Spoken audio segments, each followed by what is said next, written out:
Hello दोस्तों, एक बार फिर से आप सभी का स्वागत है एजुकेशन बाइट पर। कैसे हो आप सभी? मुझे उम्मीद है कि आप सब एकदम बढ़िया होंगे।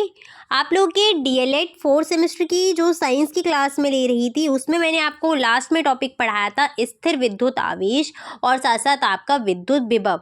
इसके बाद जो आज आपका टॉपिक मैं शुरू करने जा रही हूँ वो है विद्युत धारा और मोस्ट इम्पॉर्टेंट टॉपिक है आपका, क्योंकि कहीं ना कहीं इससे आपसे जो क्वेश्चन है हर बार पूछे गए, या तो विद्युत धारा की डेफिनेशन पूछ लेते हैं या उसका मात्रक या सूत्र, कुछ ना कुछ आपसे हर वर्ष पूछा गया है, तो इसको अच्छे से तैयार कर लेना। विद्युत धारा को इंग्लिश में हम बोलते हैं इलेक्ट्रिक करंट। क्या होती है ये? तो किसी भी चालक में, एक चालक का मतलब कोई चालक तार होगा यहाँ पर, चाहे वो तावे का या किसी का भी हो, उसमें आवेश के प्रवाह की दर को हम क्या कहते हैं? विद्युत धारा। यानी कि उस चालक में जो आवेश है वो किस दर से प्रवाहित हो रहे होंगे, कि जैसे 1 सेकेंड में कितने आवेश प्रवाहित हो रहे हैं या आपके 10 सेकेंड में कितने प्रवाहित हो रहे हैं, तो वो कहलाएंगे यहाँ पर धारा। ठीक है। अच्छा, इसमें ये भी पूछ लेते हैं शॉर्ट में कि धारा में क्या होता है, विद्युत धारा में, तो इसमें मुक्त इलेक्ट्रॉन जो होते हैं उनका प्रवाह होता है। मुक्त इलेक्ट्रॉन प्रवाहित होते हैं, वही होती है आपकी विद्युत धारा। विद्युत धारा को हम स्मॉल आई या फिर कैपिटल आई दोनों से ही रिप्रेजेंट करते हैं। सूत्र आपका बनता है विद्युत धारा बराबर आवेश बटे समय। तो यहाँ को इसको आप ऐसे लिख सकते हैं, I equal Q upon T. अब यहाँ से आपके 2-3 सूत्र पूछ लेते हैं, या तो आपसे ये पूछ सकते हैं Q इक्वल आई टी, भी यहीं से बन जाएगा, आवेश बराबर आपका विद्युत धारा गुणा समय। तो दोनों ही सूत्र ध्यान रखना, ये दोनों ही सूत्र आपके सही हैं, पक्षांतर करके बस बन जाएंगे। इसके बाद विद्युत धारा के मात्रक की बात करते हैं, ये भी पूछा गया था आपसे। विद्युत धारा का मात्रक होता है एम्पियर। ठीक है। एसआई मात्रक जो है इसका वो क्या है? एसआई मात्रक एम्पियर है। विद्युत धारा को मापने का यंत्र होता है अमीटर। जैसे विभवांतर को मापने का था आपका वोल्टमीटर, वैसे ही आपका यहाँ पर क्या हो जाएगा? विद्युत धारा को मापने का अमीटर हो जाएगा। इसके बाद एक एम्पियर की परिभाषा आपसे पूछी गई थी, तो परिभाषा कैसे बनाओगे? देखो, आई बराबर क्या होता है? Q अपॉन टी होता है ना, यानी कि आवेश बटे समय। अगर हम 1 कूलाम आवेश ले लें, आवेश का मात्रक क्या होता है? एसआई कूलाम होता है। 1 कूलाम आवेश ले लें और 1 सेकेंड यहाँ पर ले लें, तो हमको क्या प्राप्त हो जाएगी? 1 एम्पियर धारा प्राप्त हो जाएगी ना, 1 एम्पियर धारा प्राप्त हो जाएगी। तो बस वहीं से हमने यहाँ पर डेफिनेशन हम बना लेंगे कि एकांक आवेश के एकांक समय में प्रवाहित होने की दर को ही हम क्या बोलेंगे? 1 एम्पियर बोलेंगे। ठीक है। क्या बोलेंगे?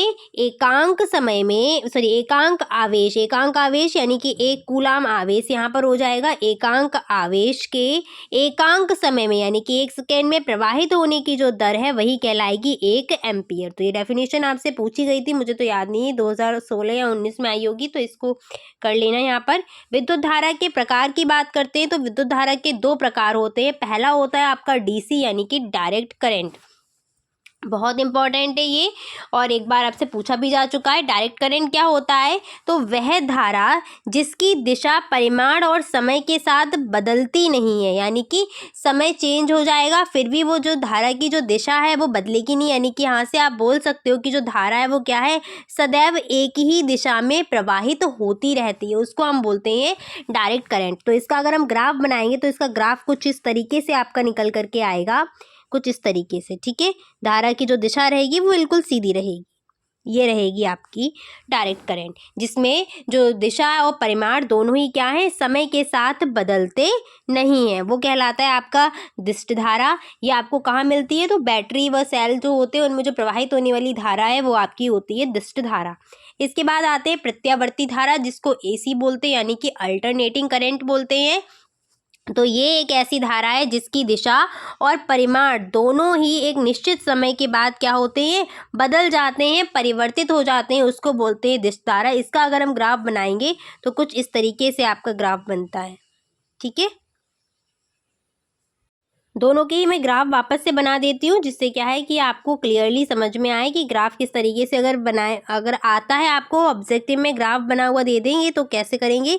तो ये रहेगा आपका दिष्ट धारा के लिए, और नीचे जो मैं आपका बना रही हूँ ये रहेगा आपका प्रत्यावर्ती धारा के लिए। ठीक है। इसका इस तरीके से बनता है। इसमें क्या है? जो दिशा और परिमाण है वो एक निश्चित समय के साथ बदल जाएंगे, और इसमें जो दिशा व परिणाम है वो बदलेंगे नहीं।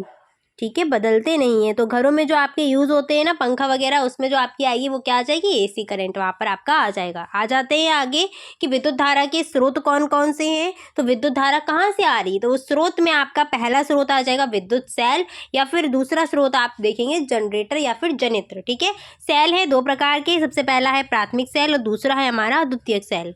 तो विद्युत सेल के ऊपर आते हैं, विद्युत सेल क्या करता है, तो विद्युत सेल जो है वो रासायनिक ऊर्जा को विद्युत ऊर्जा में बदलते हैं। कुछ ना कुछ रासायनिक पदार्थ भरा हुआ होता है सेल के अंदर, तो वो जो सेल है वो क्या करेगा कि जो भी उसके अंदर रासायनिक ऊर्जा होगी उसको कन्वर्ट कर देगा किसमें, विद्युत ऊर्जा में। तो आपसे ये क्वेश्चन यहाँ से ऊर्जा का रूपांतरण पूछ लेते हैं कि रासायनिक ऊर्जा का रूपांतरण विद्युत ऊर्जा में किसके द्वारा किया जा सकता है, तो वो किया जा सकता है विद्युत सेल के द्वारा। ठीक है, अब जो सेल आपने देखा होगा, चाहे वो आपका घड़ी में पड़ता हो या जैसे आपकी और भी मशीन वगैरह हो गई, उसमें अगर सेल पड़ रहा है तो उस सेल से क्वेश्चन पूछ लिया जाता है कि इस सेल में जो ऊपर पीतल की टोपी लगी होती है वो किसका काम करती है, और नीचे एक हल्की सी आपने सील देखी होगी वो किसका काम करती है। तो ऊपर जो टोपी लगी होती है वो काम करती है पॉजिटिव चार्ज का, यानी कि वहाँ पर प्लस का चार्ज होता है, और जो नीचे की सील होती है वो काम करती है निगेटिव का। इस चीज़ को ध्यान रखना इंपॉर्टेंट है ये। ठीक है, चलिए तो आगे बढ़ते हैं। अगला क्या है, ऊपर की जो पीतल की टोपी है वो पॉजिटिव का काम करेगी, और नीचे वाली जो है वो किसका काम करेगी,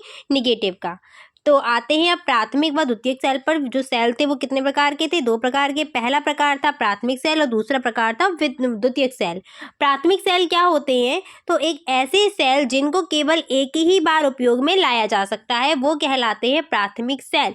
जैसे कि आपने देखा होगा घड़ी वगैरह में हम जो यूज़ करते हैं वो सेल हमारे कैसे होते हैं, प्राथमिक सेल होते हैं। घड़ी में हो गया आपका, या और किसी टॉय की बैटरी में भी हम यूज़ कर सकते हैं, वो सारे के सारे सेल हमारे क्या होंगे, प्राथमिक सेल के अंतर्गत आएंगे।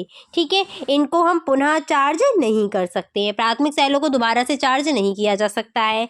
और जो द्वितीयक सेल है जिनको हम बार बार उपयोग में ला सकते हैं, यानी कि इसको हम पुनः चार्ज कर सकते हैं। जैसे हमारा बैटरी वगैरह में जो लगे होते हैं, तो सीसा संचायक सेल हो गया, बैटरी हो गई, हमारी ट्रक व कार स्कूटर में जो बैटरियां लगती हैं वो आपके यहाँ पर आ जाएंगे। यहाँ पर इसके एग्जाम्पल में आपका आएगा लेक्लांचे सेल, शुष्क सेल, या घड़ी, रेडियो। ठीक है, जो घंटी होती है ना उसमें भी जो सेल प्रयोग किए जाते हैं वो आपके कौन से होते हैं, प्राथमिक सेल।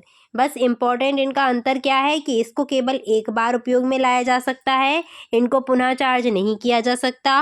द्वितीयक सेलों को कई बार प्रयोग में ला सकते हैं और इनको चार्ज भी कर सकते हैं। ठीक है, सीसा संचायक सेल इसमें आ जाएगा, बाकी कार वगैरह की बैटरी वाली इसमें आ जाएंगी। ठीक है, जनरेटर की बात करें, जनित्र क्या होता है, तो जो जनित्र है ये क्या करता है, इसका रूपांतरण पूछते हैं। तो जो जनरेटर है वो यांत्रिक ऊर्जा को विद्युत ऊर्जा में बदलता है। क्वेश्चन दोनों प्रकार से आता है कि विद्युत जो जनरेटर है वो क्या काम करेगा, तो यांत्रिक ऊर्जा को आपका विद्युत ऊर्जा में कन्वर्ट करेगा, या क्वेश्चन ऐसे भी पूछ लेते हैं कि ऐसी युक्ति का नाम बताइएगा जो क्या करे कि यांत्रिक ऊर्जा को विद्युत ऊर्जा में कन्वर्ट कर दे। तो वो युक्ति हमारी क्या कहलाएगी, जनित्र या फिर जनरेटर। यही क्वेश्चन आपका एमसीक्यू में आया था 2020 में। आगे बढ़ते हैं, एक न्यूमेरिकल भी आया हुआ है 2020 में। 2020 में आपके दो न्यूमेरिकल आए थे, एक प्रतिरोध से आया था और एक आया था ये एम्पियर वाले से। तो क्वेश्चन पढ़िएगा, क्वेश्चन क्या है कि किसी परिपथ में 5 एम्पियर की धारा 1 घंटे के लिए प्रवाहित हो तो आवेश की गणना कीजिए। यानी कि क्वेश्चन में दिया क्या क्या है, क्वेश्चन में बात की गई है धारा, यानी कि एम्पियर बोला है तो आप समझ आएंगे यहाँ से धारा, यानी कि धारा की बात की गई थी। साथ साथ समय भी दिया था, यानी कि टी भी दिया था। टी की बात भी है यहाँ पर, समय की बात भी है। और इसके बाद यहाँ क्या है, आवेश भी बोला है Q, यानी कि 3 राशियाँ आपको यहाँ पर देखने को मिल रही हैं। T यानी कि समय, I यानी कि धारा, और Q यानी कि आवेश। क्या निकालना है, तो हमको निकालना है यहाँ पर आवेश की मात्रा हमको निकालनी है। ठीक है, तो यहाँ पर देखिए कैसे करेंगे। यहाँ पर मैंने लिखा है धारा कितनी है, 5 एम्पियर धारा क्वेश्चन में दी गई है, वो लिख दिया। इसके बाद समय कितना, 1 घंटे का समय है। तो समय का जो SI मात्रक होता है वो क्या होता है, सेकेंड। तो कोशिश करिएगा कि समय को किस में कन्वर्ट कर दो, सेकेंड में कन्वर्ट कर दो। तो 1 घंटे में कितने मिनट होते हैं, 1 घंटे में मिनट होते हैं 60 मिनट। और फिर 1 मिनट में कितने सेकंड होते हैं, 1 मिनट में होते हैं 60 सेकंड। तो यहाँ से आपका जो 1 घंटा है वो किस में कन्वर्ट हो गया, सेकंड में, यानी कि 3600 सेकंड निकल करके आ जाएंगे। या फिर मैं आपको यहाँ फिर से बता देती हूँ, धारा हमारी कितनी दी गई थी, धारा हमारी दी गई थी 5 एम्पियर। ठीक है। इसके बाद समय हमको कितना दिया गया था, समय हमें दिया गया था 1 घंटे का। हम 1 घंटे समय भी रख सकते हैं, पर समय का क्या है, ऐसा ही मात्रक सेकंड है तो हम सेकंड में रखेंगे, क्योंकि जब हमने ये सूत्र पढ़ा हुआ था, कौन सा वाला सूत्र, क्यू वाला सूत्र, तो वहाँ पर जो हमारा समय था वो सेकेंड में था, ऐसा ही मात्रक में वहाँ रखा हुआ था, तो हम समय को कन्वर्ट करते हैं कहाँ, सेकेंड में। तो 1 घंटे में कितने मिनट होते हैं, 1 घंटे में होते हैं हमारे 60 मिनट। ठीक है। और 1 मिनट में कितना सेकेंड होता है, 1 मिनट में होते हैं 60 सेकेंड। तो हम यहाँ पर फिर क्या रख देंगे, फिर से 60 रख देंगे, तो 60 × 60 सेकेंड। तो कितने सेकेंड निकल आए, 3600 सेकेंड निकल के आ गए। ठीक है। यहाँ पर हमारा सूत्र क्या होता है, तो आप Q बराबर हमें निकालना है। Q का सूत्र क्या था, तो आपका आवेश बराबर होता है विद्युत धारा यानी कि I और इंटू T, ये हमारा होता है फॉर्मूला। अगर सूत्र याद नहीं है तो काम नहीं बनेगा, इसलिए सूत्र को याद कर लो, बस मान रखने हैं। धारा I कितना 5 एम्पियर और फिर T कितना है 36 है, तो यहाँ पर रख दीजिएगा I की जगह 5 × 3600। तो यहाँ पर Q कितना आ जाएगा, 0 0 5 6 30 हासिल 3 5 15 और 3 आपके कितने हो जाएंगे 18,000 कूलाम। ये हमारा क्या निकल आया, आवेश। आवेश की मात्रा कितनी होगी, 18,000 कूलाम। क्लियर है। ऐसी कुछ भी दे दिया जाए, बस आप ये पहचानो कि क्या क्या यहाँ पर दिया गया है और क्या निकालना है।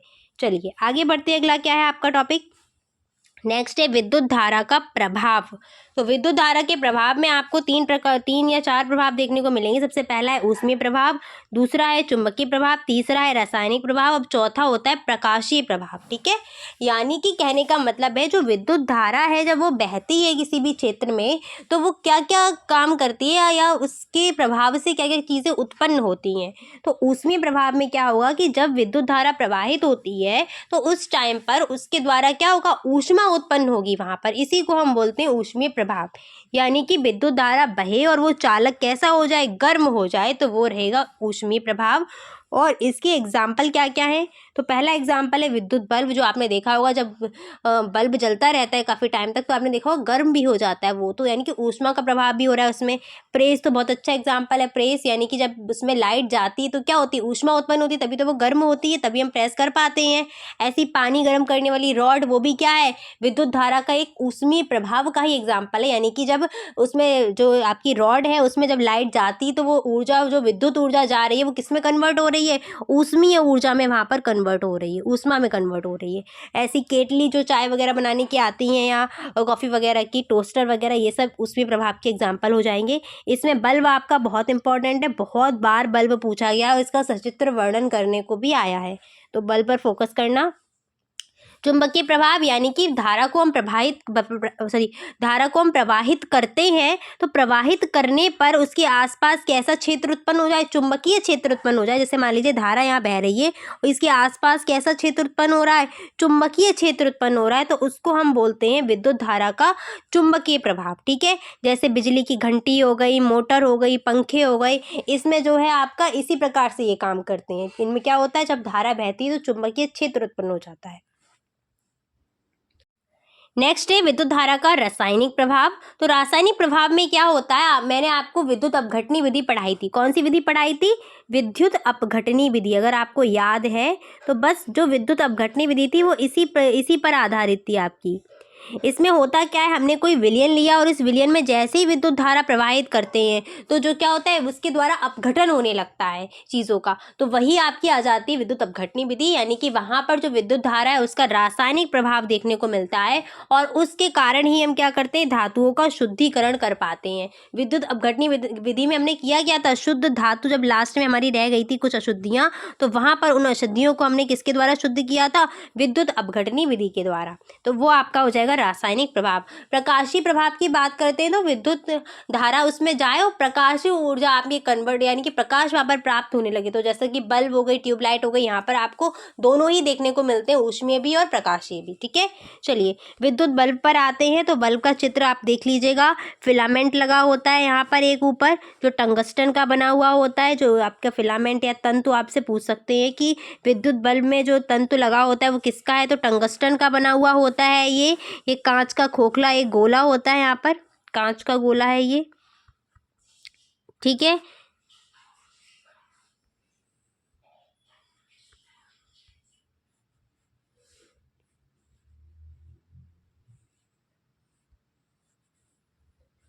हाँ, तो कांच का ये खोखला एक गोला है, ये वाला कांच का गोला है और यहाँ पर आपका ये सुचालक तार यहाँ पर लगा हुआ होगा, ठीक है।